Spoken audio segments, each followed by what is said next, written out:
So there are people, I mean, thinking of actual cases of, adolescents, let's say, who think they have 500 friends because there are 500 people on their Facebook account.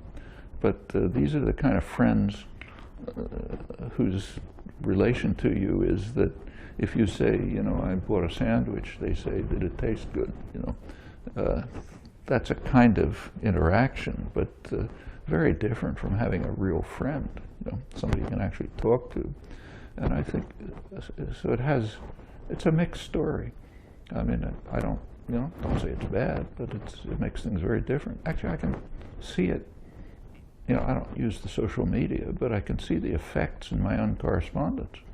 So I got a ton of correspondence. Used to be hard copy. Now, you take a look, there's very, very limited amount of hard copy, actual letters that people write. So it's mostly email. Recently, I didn't notice it, but Bev pointed out to me, because she passes through her before it reaches me. She cuts out a lot of junk. She pointed out that a lot of the letters that are coming in, a lot of them are queries or comments or something. A lot of them are one sentence long. And she concluded, she's probably right, that these are from Twitter.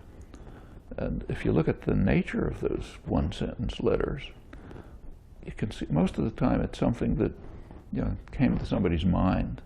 Somebody's walking down the street, have a thought, and send it out. If they'd thought about it for 2 minutes, they wouldn't have sent it.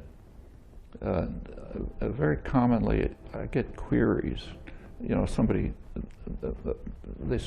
saw something of mine on YouTube, but it didn't. Of course, if there's a talk on YouTube, it doesn't have any footnotes. So they want to know, why'd you say this? Well, if they'd bothered to look up something in print, they would have seen why I said that. And I often, when they ask for evidence, I say, well, just take a look, and I mention something you can read. That usually ends the conversation. The idea that you might want to read something, like, that's too much, can't do that. I'll often get questions from, say, high school students saying, I have to write a paper next Thursday on French Revolution, whatever it may be, which I say, and usually I tell them, well, here's something you could look up. And the next question routinely comes back, how can I find it on the internet? And if I say, sometimes these come from like prep schools, places with good libraries, educated students, privileged students. And I say, well, walk across the street to the school library and look it up. I don't have time, I want to be able to get it instantly on the internet and not have to think about it. Well, there's that phenomenon as well.